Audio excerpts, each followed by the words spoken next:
I'm always really interested in things that cut against the grain. So like taking lasers out of the club and putting them with an orchestra is, to me, a fascinating thing.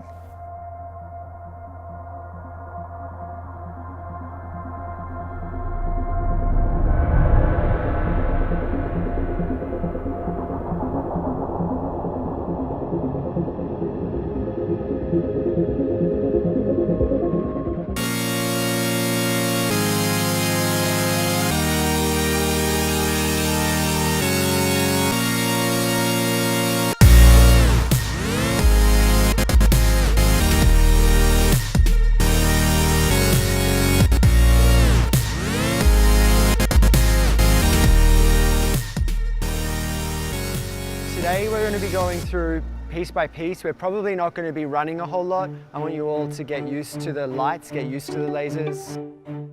For me, the traditional Swan Lake, it's perfect, but we are recontextualizing a classic in a way that's going to keep it relevant. One of the things that excites me about working with the visual arts community is that they don't have a lot of experience working with the performing arts. They don't have the same expectations or the same limitations. Once I realized what the context was going to be, one thing led to another, and Tiffany, Woodard, came on board. That is what it sounds like. Is that what you want to write? I make the kids the very coolest Halloween costumes. That's like kind of my thing. I also make Halloween costumes for other people. And I don't like saying that I'm self-taught because my mom taught me, but I think that I always frustrated her because I hated following a pattern because it was really confusing, just the way my brain works. Here's the difference between what I generally do and with the ballet.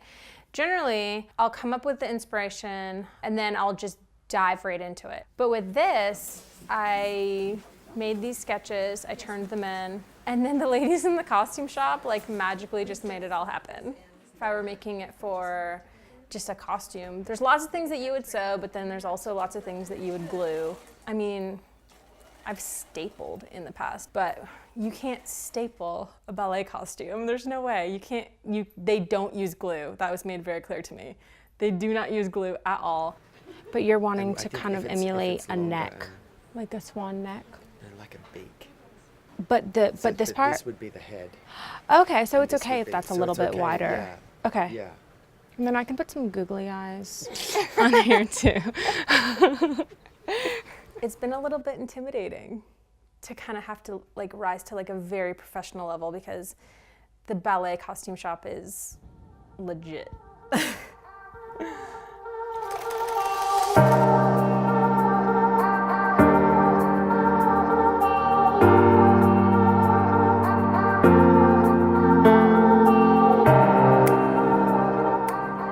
You know, another thing with Swan Lake, you know, you're dealing with the white swan, the black swan, and I think something Robert was attracted to when he saw some of our laser shows was this idea of light in the absence of light. It's essentially abstract animation. It's like creating slowly evolving sets instead of like a traditional laser show. It is a ballet still. Yeah, very much a classical ballet, just lasers.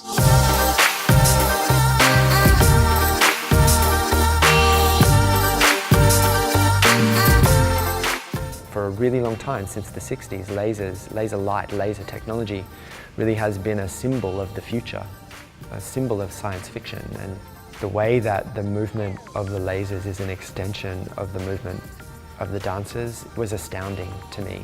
They represent the story by allowing us to create a whole character without a person. You know, Rothbart's entire character, that evil force, even if it's not called Rothbart, is all done with light. I just know that the people who I'm working with have so much respect for this story and they don't want to compromise the audience's experience. All they want to do is enhance it. Robert is very intentional about putting people together who are going to like mutually stretch each other. And so, you know, at times it's painful, but you get something really beautiful in the end. Hey, the swan head pieces. The swan head pieces. Swan in pieces. Head pieces.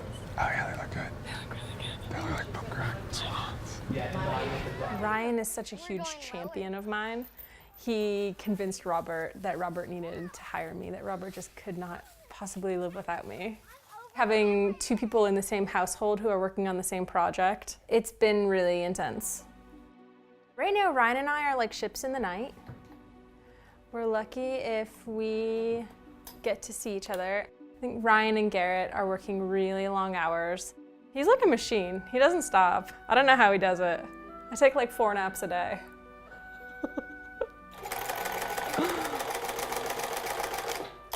But I'm also pregnant, so I have an excuse.